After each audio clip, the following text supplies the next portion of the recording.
कुछ बायोलॉजी के पार्ट 1 के जैव प्रक्रम के कुछ इंपॉर्टेंट क्वेश्चंस हैं जिनको आज हम डिस्कस करते हैं। ठीक है, पहला क्वेश्चन है पोषण क्या है, इसके प्रकारों का उदाहरण सहित वर्णन करना है। क्या क्वेश्चन है? पोषण क्या है और इसके प्रकारों का उदाहरण सहित वर्णन करिए।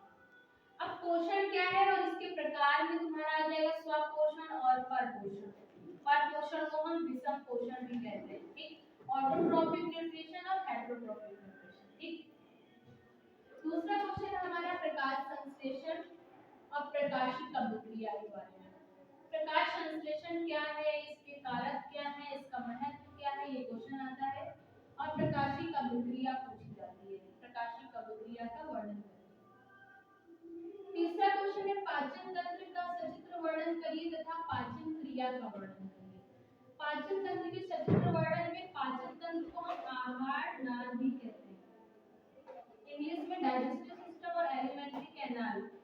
ठीक, और डाइजेशन की एक पूरी प्रोसेस के बारे में आपको याद करना है। ठीक, इसके बाद कुछ डिफरेंट आते हैं, किसमें आते हैं? श्वसन और दहन में अंतर आता है, धमनी और शिरा में आपको याद करना है, रुधिर और लसिका में याद करना है, श्वसन और श्वासोच्छ्वास में अंतर याद करना है।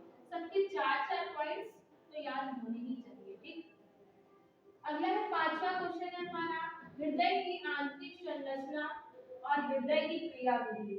मतलब हृदय में रुधिर का परिसंचरण कैसे होता है, ब्लड का सर्कुलेशन। और आता है दोहरा परिवहन, डबल सर्कुलेशन करके क्वेश्चन बहुत ज्यादा इंपॉर्टेंट है, पिछले सालों में पूछा भी हुआ। ठीक, अगला है उत्सर्जन किसे कहते हैं, डिफिनेशन कई बार आ चुकी है। उत्सर्जन किसे कहते हैं? उत्सर्जन तंत्र के बारे में आपको डायग्राम इसका याद करना है, बनाना है, प्रैक्टिस करनी है। और वृक्क नलिका की संरचना बहुत ज्यादा इंपॉर्टेंट है ये क्वेश्चन।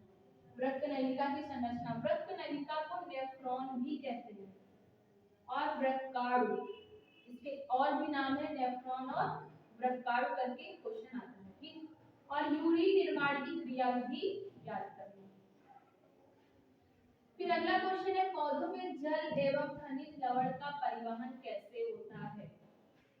और मूल रोमों द्वारा जल का अवशोषण और फिर इसके बाद जड़ों द्वारा जल और खनिज लवण का संवहन या परिवहन कैसे होता है, ये लॉन्ग क्वेश्चन आता है।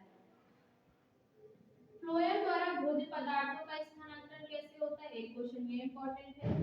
अगला क्वेश्चन हमारा रुधिर क्या है, रुधिर की संरचना और कार्य लिखिए। रुधिर के कार्य आपको याद होने चाहिए और रुधिर के बारे में आपको याद करना है। इतने क्वेश्चंस जो है ये फर्स्ट चैप्टर के बायोलॉजी के इंपॉर्टेंट क्वेश्चन है जो कि आपके बोर्ड एग्जाम के